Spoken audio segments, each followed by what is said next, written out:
Welcome to the Buddha's Boys YouTube channel. It's your boy Stufius back with a game of Age of Empires 2 and back with the Italians. Still trying to learn the Civ. Thus far have had not the greatest success with them, but hopefully it improves. To be honest, it can't really get much worse than it has thus far, so yeah, fingers crossed.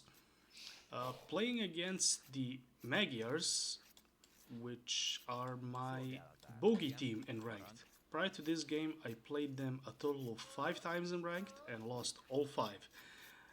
They are my worst ranked record opponent. I don't even think that the Civ is broken or anything like that. I think it's a strong Civ, but it's completely within reason. It has weaknesses and everything, so I'm not blaming the Civ, but yeah, for one reason or another, they have been quite problematic for me. Anyway, playing also on Enclosed, not on Arabia, unfortunately. Enclosed and other maps like it are FC kind of maps, which I'm not a fan of, to be perfectly honest. But hey, it is what it is. So, the Italians versus Magyars. When I saw the Magyars, I was like, okay, time to lose to the Magyars for the 6th time, right? But on second thought, I am Italians. I do have an advantage, especially late game. So, what are Magyars are not as one-dimensional as they initially seem. They do have quite a few options. I think they become more one-dimensional as the game goes on, in terms of they begin to rely on their mounted units, both melee and range, more often than in earlier parts of the game. So they do become more predictable as the game progresses, in my opinion.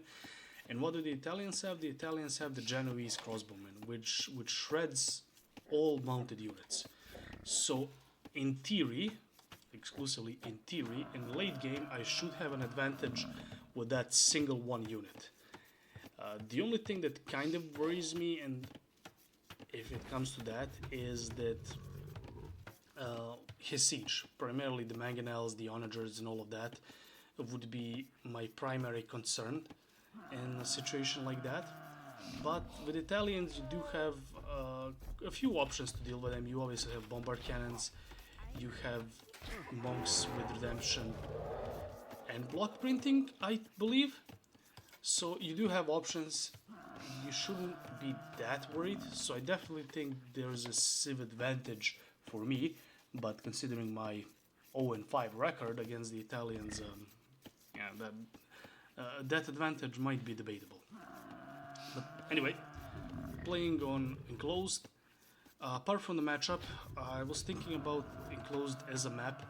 Obviously, it's a fast castle kind of map. You're enclosed, so early aggression is quite hard. But what I found to be the case on this map and other maps like it, for example Shrubland, is that more often than I would initially expect, I've seen fast feudal or feudal aggression, specifically with scouts. And I think this is the reason, both maps have berries outside of the initial starting zone.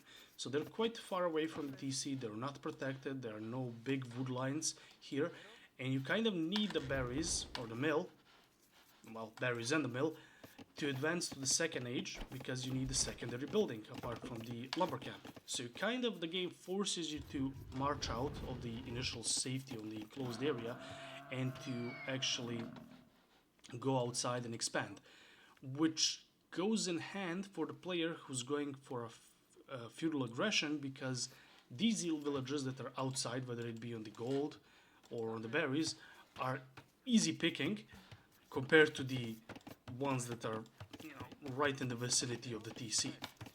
So I stuck to my plan. I was expecting my opponent to go fast castle.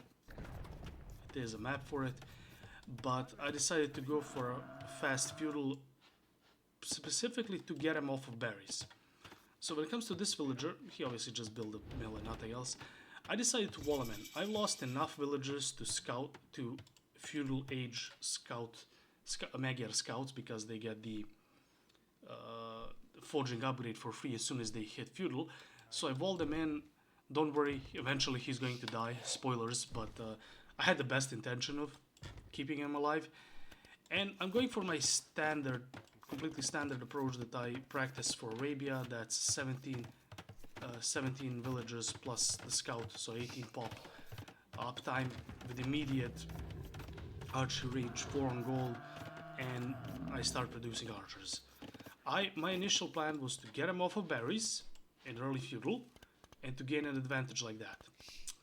Little did I know that my opponent had something up his sleeve, and that's, well, no berries. He did not venture out of the starting area, which made me confused, but looking at the replay it's quite obvious he built the barracks. He's just now building the mill inside, not outside. His secondary building was the barracks, and he was in fact going for fast castle. He needed the mill for the market. You can't build a market without the mill. And yeah, as soon as I saw this, I was like, market, blacksmith, okay, he's going for fast castle. I obviously can't fight this. He has forging for free. He got it as soon as he hit feudal, so I'm running away. I did create one spearman specifically for the scout, and I'm sending him along with some archers. I was still under the impression that he was on berries. Oopsie. So, yeah. What I decided to do from this point on is send additional villagers on gold, get a market, and buy my way up to Castle Age. This strategy is not ideal, and it has been nerfed, which in my opinion, it was a good nerf, but the market prices for food have been nerfed. In terms, you need more gold to get the same amount of food as before, so you can't really buy your way up to Castle Age, or not as effectively anyway. Which is a good change, but in these kinds of strategies where you need to counter the fast castle approach, they can be problematic. So I'm sending them, but I still think that's probably the best approach, especially when your feudal age aggression completely failed, as mine did here. Kind of completely misread the situation, but yeah, what can you do? So I'm going to build a market and buy my way up to Castle Age. Still feel like that's the best approach in order not to be too late to Castle Age. Obviously I knew he was going to be much faster than I will, because that's his strategy. But let's see what I can do. He does have a hole here, which I'm going to essentially take the bait. I really wanted to see what he has in his base. Other than that, it's kind of rush to Castle Age. He hits it first. I was kind of a bit confused, because when I see a fast castle approach, I'm expecting I'm gonna lose this army because I was pretty careless. But I was expecting obviously a unique unit. Now I'm thinking, okay, Magyars with a unique FC into a unique unit is not unprecedented, but it's not common. Let's be honest, not at all. Also, I noticed that he did not leave his initial area, so there was no fear of an initial castle, so I was like, okay. So this is probably an FC into a boom. That makes the most sense to me. And I just clicked now. Was just able to buy the market. I'm sending, because I carelessly lost the entire army, 4 soldiers. I'm building another spearman to see and scout what the opponent has. I saw the stable, so I want to know what the opponent is going to attack me with. And I'm building a tower here. Now this tower is going to be quite important, maybe even the MVP of this entire game. It's going to play his role definitely. But I was afraid what I'm going to see. I walled up the initial base and I'm building archers because, well, I'm Italians. What else am I supposed to do? Archers are kind of their forte. Without them, yeah, I mean, they don't really have options, let's be honest. Not any significant options. So this point I'm kind of just preparing to see what's going to happen and what my opponent is going to do. I saw skirmishers, which he did see my archery range, so not too surprised. How did I do that? Not too surprised, to be honest. This villager, I should have done a better job at keeping him alive, and then I saw the second TC, so I was like, okay, maybe he's just gonna boom. He reached castle age faster. Maybe he's banking on eventually out-booming me and out-armying me, which, fair enough. I finally reach castle age, and I go for one additional TC to try and match him, not knowing how much he actually has. Obviously, since he went for a castle age, the fast castle approach, I'm gonna have the eco advantage, at least for the time being. I had more villagers while going up or clicking to castle age, more villagers that actually worked. Unfortunately, this villager will die. And unfortunately, he's not going to be the last one. I severely underestimated the Magyar Knights. I was very surprised at how easily he killed, or how quickly he killed the villagers, and then it dawned on me, well, he's Magyar Knights, he has 2 additional attack for free as soon as he gets to the age, so he killed... I needlessly lost 3 villages, completely my fault obviously, should have done a better job. I did get the monastery because I saw a knight, maybe he's gonna attack with knights, let's see what happens. But at this point, this was arguably my lowest point in the game, because I was panicking. I was like, oh, he reached castle age, he started faster than me, he started to boom faster than I, and yeah, well, as you can see, he's going to continue that boom. While I'm completely indecisive as to what to do, I'm kind of getting archers because, again, what else am I supposed to do with Italians? Again, that tower coming in clutch. Trying to grab the relics, trying to kind of even up as much as I can the eco score. I knew I was going to have an advantage, at least initially, but yeah, if he adds TCs sooner, that advantage is not going to last. I was able to juke him, now looking in the game. I did send him here, thinking that that's going to draw his scout here, which it did. And then I actually sent my monk to grab this relic, but nice to see it actually paid off. So I'm kind of now in a bit of a pickle. I'm not really sure what to do. I saw skirmishers. Switching into something else, I'm not sure how good of an idea that would have been.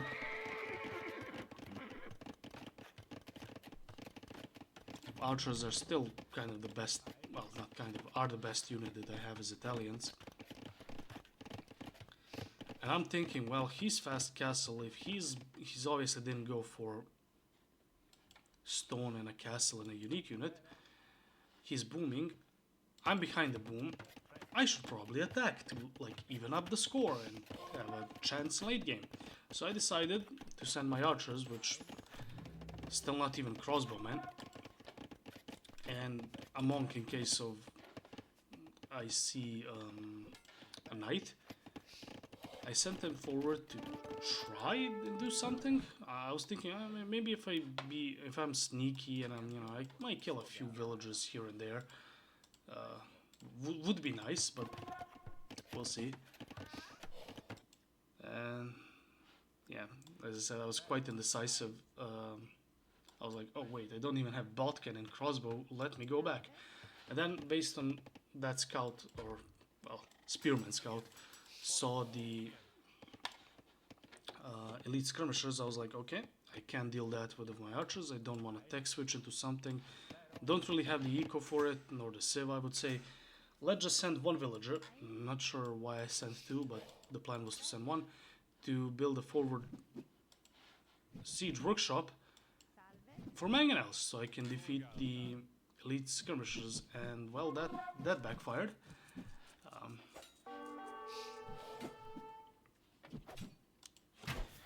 As you can see, he evened up the score in terms of res collected, his fast castle and the fact that he added the second town center faster than me and a third town center paid off in the longer run. My eco advantage that I had in feudal is now gone, and I lost my 4th villager, and I'm gonna lose my 5th villager, so yeah, definitely not ideal. So I decided to build a siege workshop at home, and that monk to deter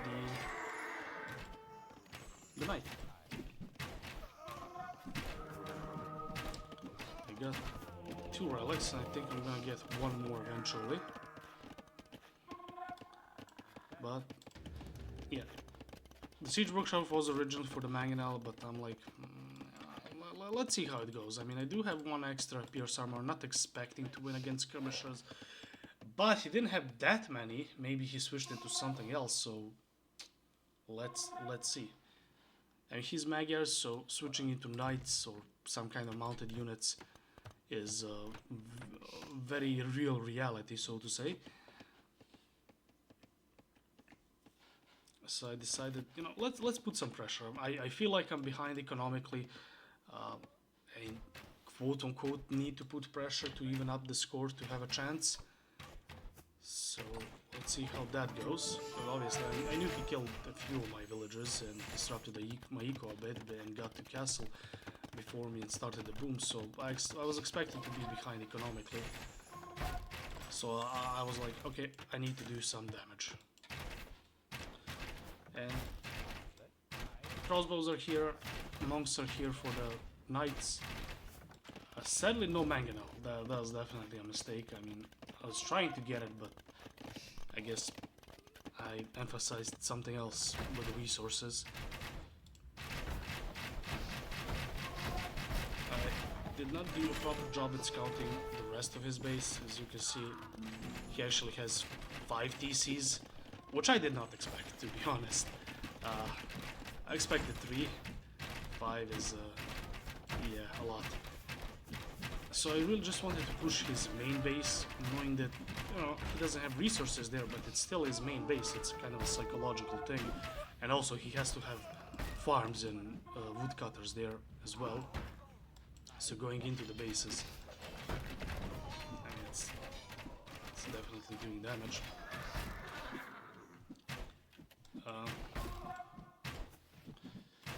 Finally, I'm gonna eventually bring monks as well.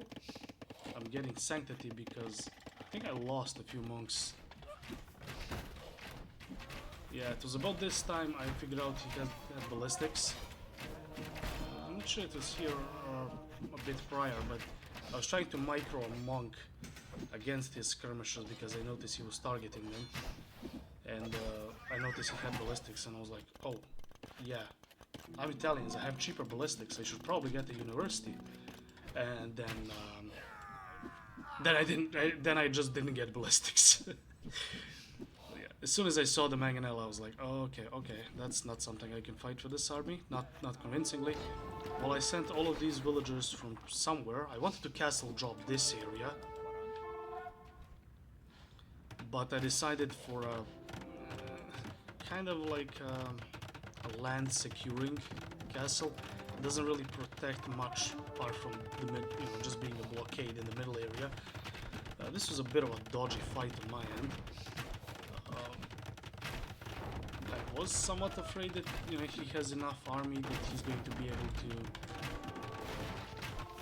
deny the castle, but luckily, for once in my life, my split micro was good enough. I was like, okay, this castle doesn't really accomplish much at all, but I felt like I did some damage here. Didn't kill villagers, but disrupted some eco.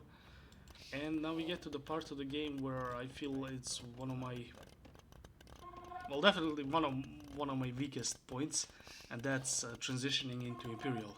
I tend to be late on Imperial compared to my opponent. More so than I'm late to Castle Age, at least on average. So I'm kind of scrambling to get the resources. I do have them, if only I could unqueue the 10 crossbowmen I have queued up. I would have clicked earlier, but here we go. We click to Imperial.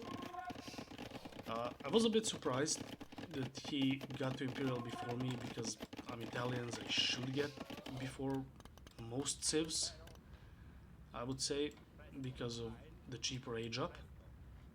And then I saw the heavy skirmishes. This was probably, I would say, my biggest mistake in the game. I saw that he's going heavy on skirms, and I stubbornly stuck to crossbowmen and Genoese that I added for the cavalry. I'm finally getting ballistics, but at this point, when I transitioned into Imperial Age, was the time I should have added a counter to the skirmishes, and I think there are two realistic options. One, which I ended up being for, which in my opinion was the wrong call, was light cavalry. So why do I say that? I do have fully upgraded light cavalry, even hussars fully upgraded, and Magyars have fully upgraded. So technically they're equal, but Magyars get free attack upgrades while I have to pay for them and wait for them to get researched. And Magyars also have an option for the cheaper unique unit, which becomes a trash unit, which is stronger than a hussar. So I'm thinking in a hussar v hussar battle, the Magyars win. Understandable. So I don't think going for light cavalry was the good approach. I think the condottiero was the best approach. It's a surprise factor, and it's not as fast as a light cavalry, but it's arguably better. The skirmishers are not gonna do anything to it, anything significant, and it's kind of one of those things that most people, including myself, forget that the Italians get. The condottiero, or condottieri, I guess is the plural. Anyway, as soon as I saw this big ball of elite skirmishers, I was like, okay, that's a problem. I immediately, upon clicking, I get to chemistry. I have 2 siege workshops front. I carelessly lose like half of my army here. As soon as the opponent reached Imperial Age, I knew this castle was done. I built this one here hoping that it's going to hold. It did not end up holding, but I was like, okay, I'm okay with losing 1 castle. 2, no. But I quickly realized, yeah, he just got to Imperial way too quick for me, and I can't really do anything against these skirmishers. I started building stables and getting the upgrades for the light cavalry. Again, I feel like, considering the upgrades that I need and everything, I feel like the condottiero, and the fact that I had a lot of gold. I really went heavy on gold this game. Yeah, I should have went for the condottiero. I feel like he might have had a harder time countering it than light cavalry. Actually, I'm sure of it. And now I'm building my 3rd castle here, basically to protect my gold. I do have gold here and here. The main one is just up, and I'm spamming farms as much as I can, because I really want to go for that light cavalry to counter the skirmishers. Until the skirmishers are dealt with, my arbalest, yeah, they're no good. And hence why, but this castle was also meant for defense. But then I just saw him charge in and just not care about anything. This was apart from that feudal time where he killed 3 villages with 1 knight, this was probably the lowest point in the game. I was like, I felt like, you know, I brought the game to like we were equal, and then he got to Imperial faster, and now I feel like I'm losing. I'm kind of throwing the game. I did not prepare. I was so mad at myself for not preparing a counter to skirmishers. It was quite obvious that he was heavy into skirmishers, and I was like, oh man, I just should have prepared better. It was so obvious. And then he goes to my eco and just starts raiding me all over the place. And I'm thinking, wait a minute. He has 35 skirmishers in my base. I sent these light cavalry thinking they're gonna do something. They end up doing absolutely nothing because he microed the skirmishers. But 30 something skirmishers here. That means that there are no 30 something skirmishers here. So I'm like, maybe I can just go for offense and see what happens. Because he's 30 something army short defending his base. I mean, he's causing a lot of havoc, like farms. Again, this tower, like, coming in, helping. But he took me off of gold, took me off of farms, took me off of stone and gold and farms here with the raids. He killed additional villages, and I'm like, let's push. Let's push now that he's, busy. His army is like in no man's land, stuck behind my base. Obviously very annoying. It's by no means good. I mean, it's good for him, not good for me. But I'm like, let's just go. Let's just go front and see. Because if I go cause chaos in his base, that might force him to get back with the army. Which just means that the army is going to waste even more time going back and forth and not really doing anything. He's idling a lot of my villages, and he killed 30 something of my villages, and he's going to kill more than that. What I needed here were numbers, in light cavalry numbers. I'm not sure why. Okay, finally sent these guys to at least clean this mess up, because I need a farms so I can produce light cavalry. And I have one advantage over him that he doesn't have, and that's bombard cannons. And those bombard cannons, so like, if you're a civ that has bombard cannons, they just make a difference. They just make a difference.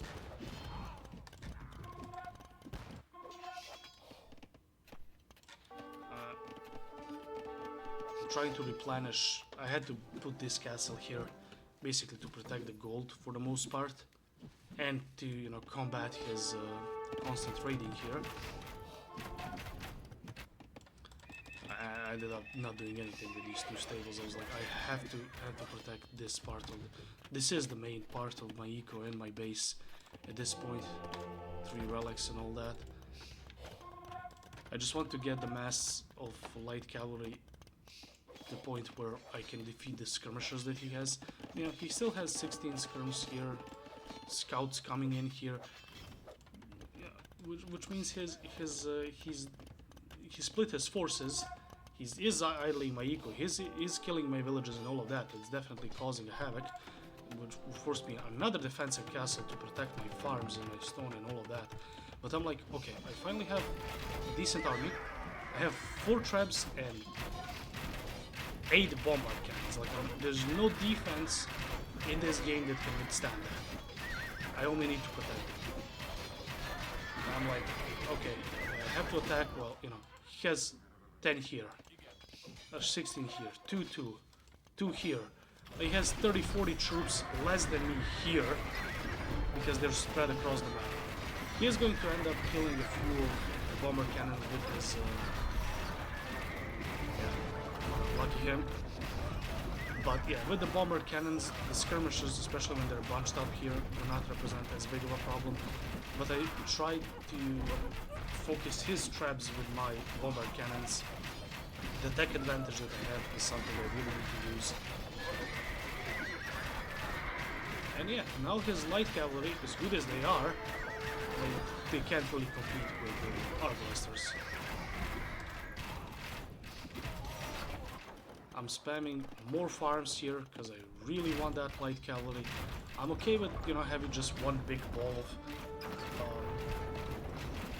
of arbalesters, but I just need something for them to tank in front and to kill the skirmishers. Which, since I went for light cavalry, I'm just trying to spam light cavalry as much as possible, just for them to be a tank in front of my arbalesters. He's finally getting back with the skirmishers that caused a lot of havoc in the back of my base. But imagine if he had all of them in front. I mean, it might have been a different kind of battle here.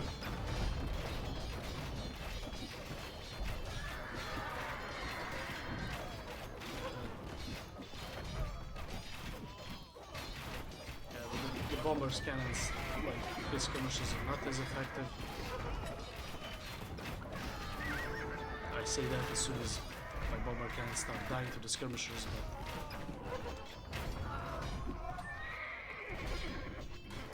and he calls the GG. Interesting game on a map I really do not like. Against the Civ that I lost my previous 5 ranked games, so finally was able to get a win against the Magyars. But it's not on Arabia, so does it actually really count? Anyway, jokes aside, that was the game. A lot of mistakes, a lot of things that can be improved. Definitely was not happy with how I played, but happy that I won. Some crucial mistakes. Probably the biggest one, or at least one of the biggest one, was not preparing for a counter while I upped to the Imperial Age. I knew he was going for skirms, so I should have prepared something for the skirms. I didn't. That was where the game kind of changed in his favor, and where he could have turned the game on its head and turned the game around. Luckily, he didn't. Lucky for me. And yeah, those would be the Italians versus Magyars. Well, that would be it for this game.